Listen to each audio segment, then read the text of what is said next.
Yeah, that's not the answer you want to hear from your agent. Right. We know the more we do these things, our confidence level goes, oh yeah, I've been here, done that for these. But almost every transaction, one of the things they talk about in real estate is everyone's different.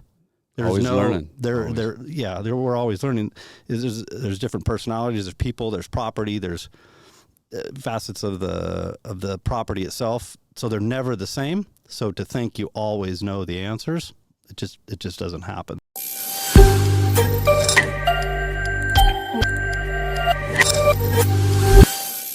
We are in episode 5.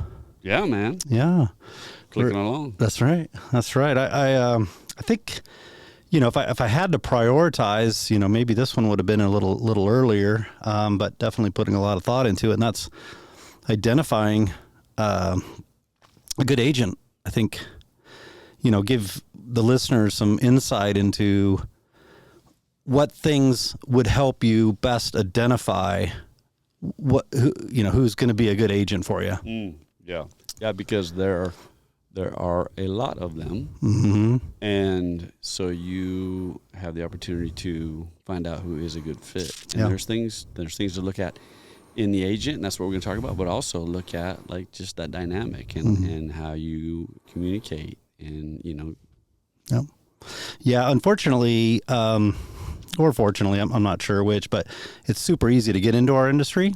So you have a lot of agents, and the other unfortunate situation is that it typically happens when the market's the busiest, right? Because people see an opportunity to jump in, so they make it happen fairly quickly, and they jump into the throes when it's super busy. Mm-hmm. And a lot of them are, I hate to say it, maybe we're all there, trial and error. Mm-hmm. So it's super important to,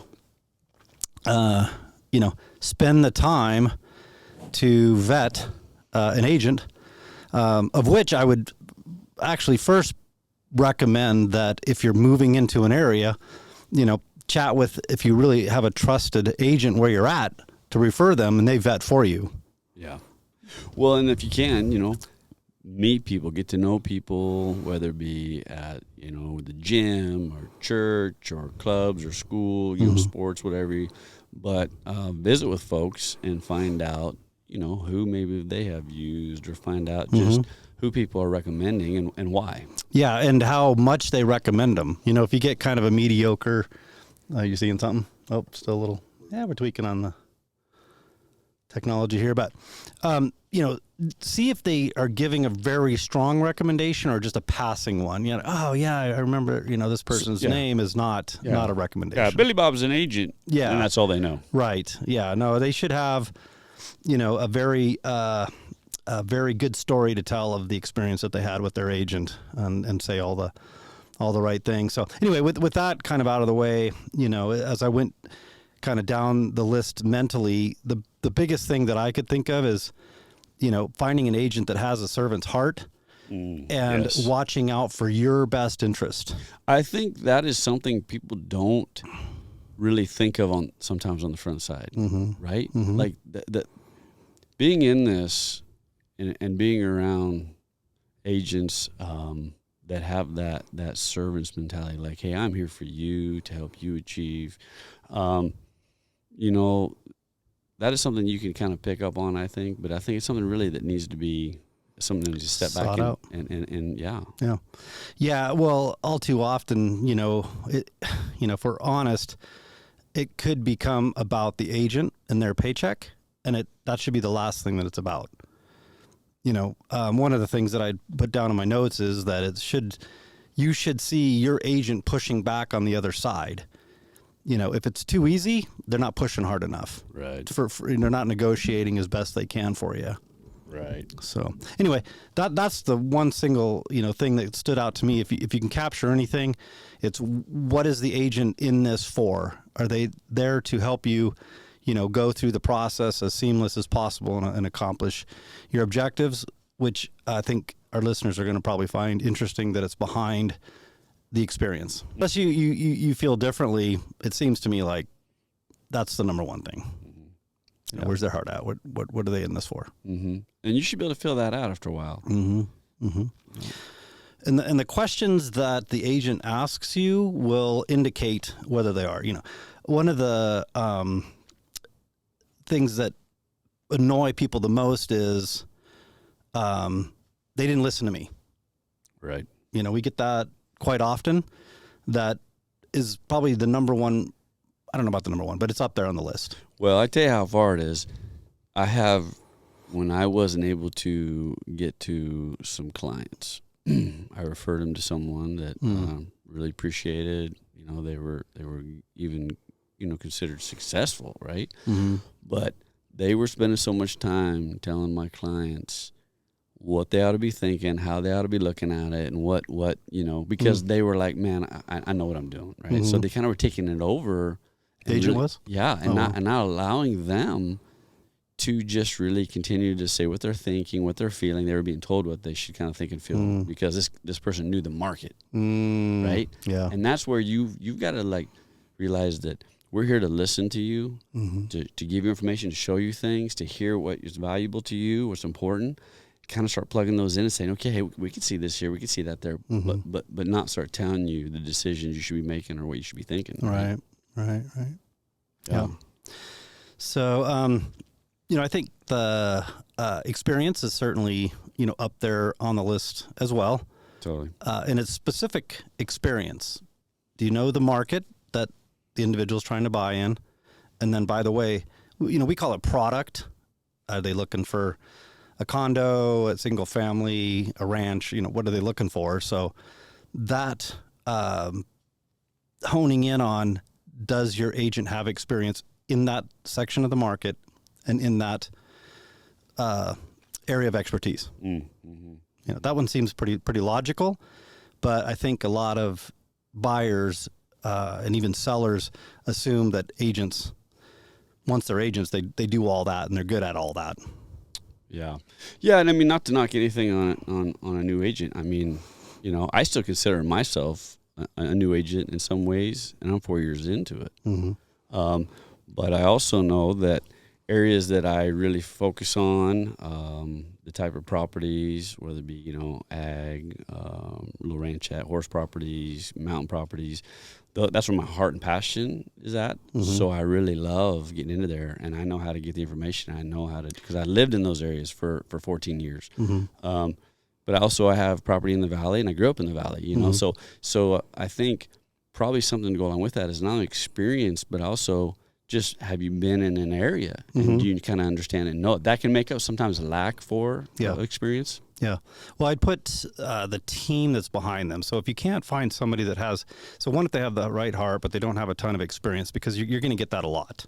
Oh, yeah. Because some agents have a lot of experience and you're a number, and they're just pushing you through the pipeline.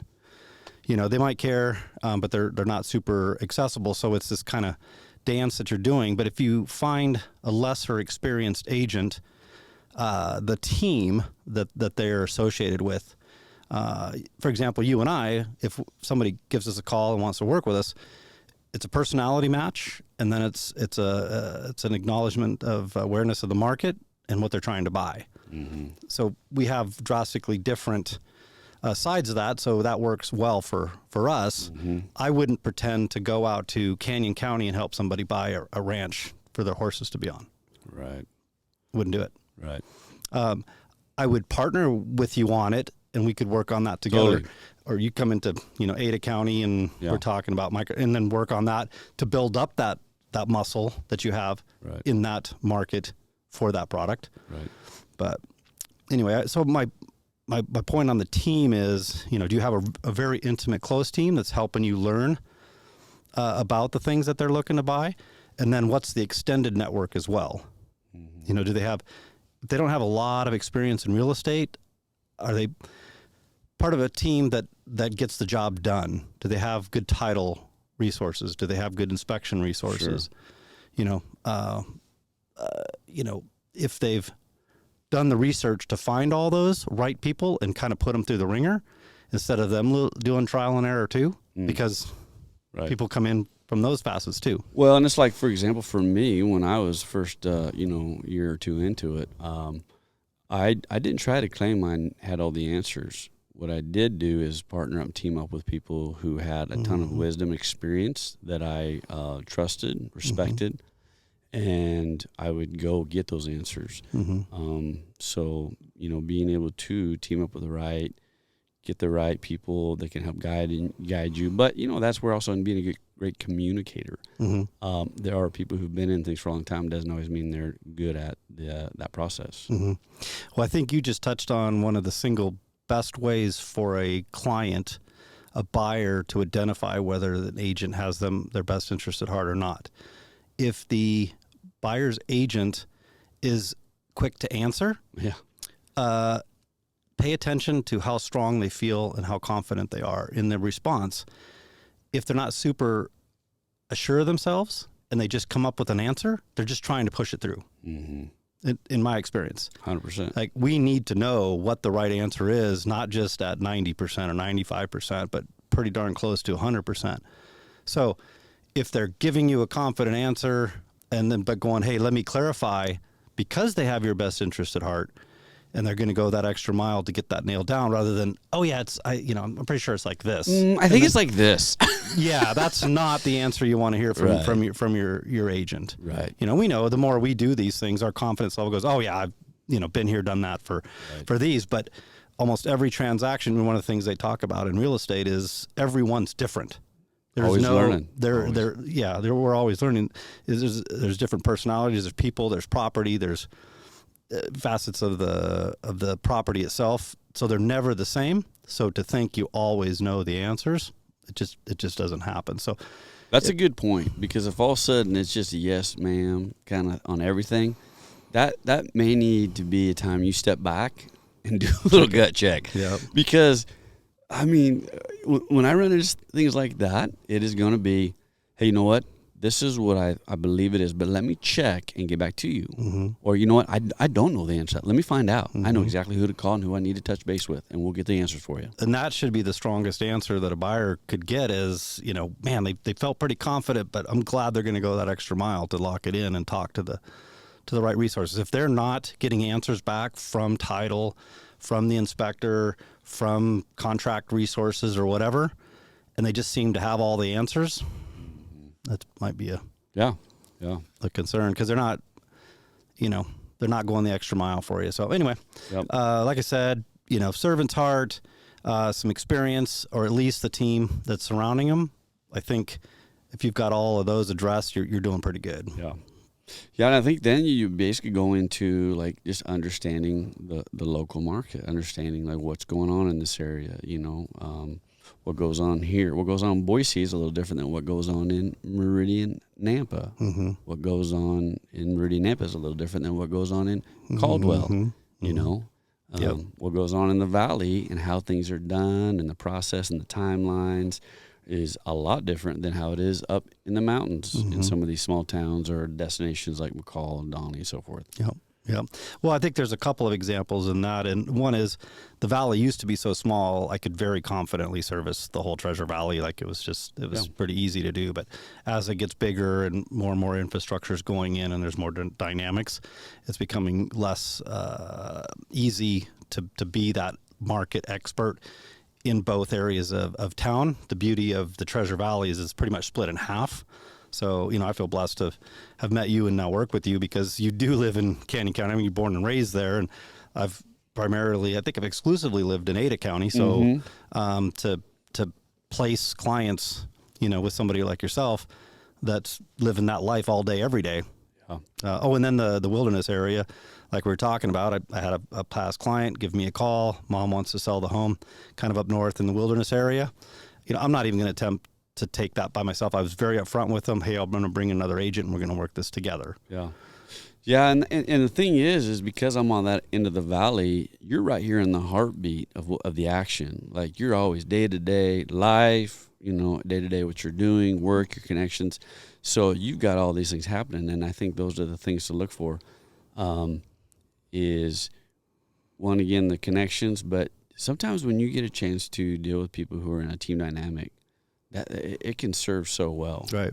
Serve so well. Right. Well, that goes back to, do they have the servant's heart? Could there be, oh, hey, I'm going to help them out there, Canyon County, for something I'm not super familiar with, because I need that transaction. Right. That kind of about me. At Yeah. some point, that doesn't serve their best interest. Right. Is the referring it out, even that, that relatively close, certainly over by the border and then even obviously into Oregon because it's different licensing. But there needs to be an honest gut check from the agent that says, this is kind of out of my area of expertise. I need to refer this out to somebody that. Yeah, absolutely. Absolutely. So anyway, what's kind of your thoughts on, as you're, looking for agents that clients, buyers would want to, or even sellers? I guess we should talk about probably sellers because we talked a lot about buyers. Yeah, well, I think that's a big one. One that they come to you with like a plan, like here's the things I'm going to be doing for you, right? I mean, it's not just like putting it on the MLS, slapping a sign out front, taking a few pictures. It's like, here's a way I can get exposure. Here's the things I do. Really showing that they can communicate well and understand what's the desire and timelines of a seller. But I think personality is a big deal on that. Because when you're selling someone's home, you really want to feel like they care about the fact that you're selling a part of their life. They have history there. Probably their biggest asset. They've raised kids history, there, or they've had moments and memories there, and seeing that they value that and cherish that as an agent, I think it's a big deal. So I think personality and really kind of making sure you connect. Yep. I would say personality and a personalized approach of the sale. Yeah. I think there's a lot of listing agents that are super experienced and even ones that care, but they tend to have a cookie cutter approach to how they sell your home. One of the things I really try to do is not every home seller has the same objectives. You go into one and it's a couple, they don't have kids, they don't have a pet, and they can go away for the weekends and, we can get folks into their house and get traffic through and really do a lot. But if you start interjecting kids and dogs and, things like that, it makes it really hard to show. Like their approach to the market, how you get that exposure, how you get that traffic into their home needs to be slightly different. If you have health issues and you're worried about people coming in, like when we have COVID or whatever, you need to, typically the best approach to the market is the full market. You want to get that property listing out there to everybody. But there are times when maybe selling it to an iBuyer, the people that buy in bulk, because they will put you under contract, close on the timelines that you want to close on to a large degree with the terms that you need. Right. So you don't have to, there's a convenience tax, for lack of, that's just kind of term that I came up with, to sell it like that. But we can take it to those folks and say, hey, we need to have a kind of a controlled sale here. And there's a lot of moving parts, a lot of nuances to this thing. So they need to market and sell their home different than the other person does. Right. So anyway, I think that's another, as caring about the best interest of the seller, those would be the options they would pursue to find you that. We talked about it in the last one when we were talking about inspections. And I think as an agent, when you go to sell someone's home, I mean, this is me talking here, how I kind of go about it. I want to know what's in the crawl space. I want to know the status of it. I want to know like what's up in the attic and how it looks. I want to know what everything looks like under the sinks and the pipes coming out of the walls. I want to know how everything's working, everything looks, because I'm representing that, and I want to know, But the other thing is I think what's a really, really good move where you don't have to do some of those things because it's not fun going in a crawl space, whatever, is pre-inspections. Because I think someone who says, hey, I think we should do a pre-inspection on this because it really is saving you heartache and stress in the process of when you go through an inspection period and a buyer's having the ability to do that, you already have probably eliminated some of the things that they're going to bring up and you made that a lot more stress-free, in my opinion, for a seller. Yeah. So identifying a good agent, they are going to bring up those things that seem like they might be inconvenient or costly. There's a lot of things that us agents will pay for, for that stuff. But if your agent is really quick to hurry up and get a photographer, and get you in the MLS, that might be an indication you don't have a good listing agent. Yeah. When they talk about stuff like the inspection, that's a little more difficult, a little more frustrating, like more concern. Yeah. Like these guys is doing it right because they want to get ahead of those issues. Well, I mean, the reality is as a seller, issues. when there's the inspection period, you're always kind of like, man, I think everything's good. I hope they don't find anything. Wouldn't you like to know? Even as a homeowner, you're always kind of like, well, I wonder if they're going to find anything. I mean, I think it's good. Yeah. And they've done the disclosures. But if you do that, you already kind of have a comfort level. Mm-hmm. Example, not too long ago, you and I were dealing with someone who was really wanting me to put a place on the market. And then I said, man, I wasn't feeling it in my gut. I wasn't ready. And I know in their eyes, they thought, well, you should just put this on the market and be happy you got a listing. But that's not right. That's not right because I wasn't putting their best foot forward to help them Wasn't the best thing for them. The return on the investment they had. It was a home. It was in a project mode, and it was a bad idea. Yeah. Now, that to me, after you and I talked and got feeling, we felt like that's what a good agent does. It says, this is not the right time. And being willing to say and say we need to back off. Yeah, and you lose those, right? Some people are like they think they know better and all that, but if you know as an agent and you're a good agent in your gut that this isn't the best thing for them, right? Because that clearly was not going to go well. Because we know you put it on there, it's a first impression thing. Like you can't get around that. So to throw it out there when it's not ready, and then be accumulating days on market, getting a stigma, you can't undo that. You used to be able to do some things to kind of tame that or maybe hide that a little bit, but in today's technology space, it's a known thing. Like, why was that on the market? Why didn't it go the first time? Did nobody want it? And those stigmas are tough to shake. So, if you find an agent that's committed to doing the right thing for you, just know that it is for you. They're not trying to be difficult. They just know what works and what doesn't work. Yeah. So, not too quick, not having all the right answers, seeming or acting like they have all the right answers. Those are indicators that these people do the right thing. Great communication, but patience is a great combination and thing to look for. Mm-hmm. They have patience with, saying, hey, I think we should take a step back. Let's get this right. Yeah. Or let's make sure this is ready. We want, first impressions are a big deal. Like you said, you can't redo those. All right. Yeah. So you're tying communication into, what we talked about earlier is did they listen to you? Right. So, if you didn't listen, it's hard to, communicate. And then it ultimately gets translated to they didn't listen to me. Mm-hmm. So you gotta have the approach to, how I'm helping this buyer or seller. I'm listening to their goals and objectives, and I'm trying to kindly push at a level of the way we know it needs to be done to make it right, even maybe in spite of the buyer or seller sometimes.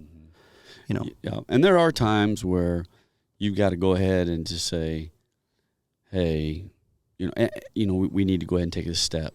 And go in this direction. And they're maybe not sure, but usually what I found, and I know you have, if you've had the connection, you've built the rapport, you've communicated well, you've shown that you have patience, that you are a good listener, because really that's our job, is to listen first, gather information and understand. Then when we do kind of guide them and say, well, this is where I'm seeing, this is kind of what I think a direction we ought to go, a step we ought to take, they're confident in that. And they feel good. They feel comfortable. All right, well, let's do that. Yeah. So hopefully that gives everybody a lot of insight. How we doing on time? I don't know. Take a look. Let's see. 25 minutes. Yeah, we're trying to stay within 25 minutes. Bring you a lot of value. What I would say though is DR and I are part of a national, even to some degree, international brokerage. So if you're looking to move into our area, we'd love to help you, obviously. But if you're listening and you decide to move someplace else, or you were planning to move someplace else in the first place, or know somebody that's moving, just know because of our large footprint with our brokerage, we can go into those areas and ask all these questions for you, vet the agents for you. So service will offer for you. Absolutely. Yeah, probably the last little bit I'd say is having some hustle, being quick with responses. When I tell somebody that I'm going to get the answers, I try to get it like that day and get back. And if I can't, I'm going to let them know I didn't get it today, but I'm going to get you to you tomorrow. Yeah. I can't imagine a world as busy as I've ever been where I couldn't at least text somebody to say, hey, sorry I missed you today. Can I get with you first thing in the morning? Mm-hmm. And if they say, no, I need it tonight, then I call them, Mm-hmm. But you're absolutely right. Set the stage. There's no reason that if a client has your best interest in mind, they know that this is a big deal, right? Most people, buy and sell is the biggest thing that the biggest thing they'll ever do. And, we need to be on high alert that almost every question, every concern is a big deal because it is a big deal. Mm-hmm. So that quick, at least, hey, can I get back with you? I don't have the answer tonight. The person I would talk to probably won't get back to me till tomorrow. And then if you said morning and they're busy in the morning, call a client. Hey, it's going to be the afternoon before I get with you. Just, Yep. We should always be communicating where we're at in the process. Yep. Absolutely. So anyway, unless there was anything else you wanted to cover. I think we kind of hit it. Cool. Awesome. All right, guys. Well, you got access to the comments below. We'll certainly put the phone number up. Call or text us anytime. So my closing is usually that I wish you a blessed day. Hey, and wherever you're at, make the most of it and be in the moment. Take care.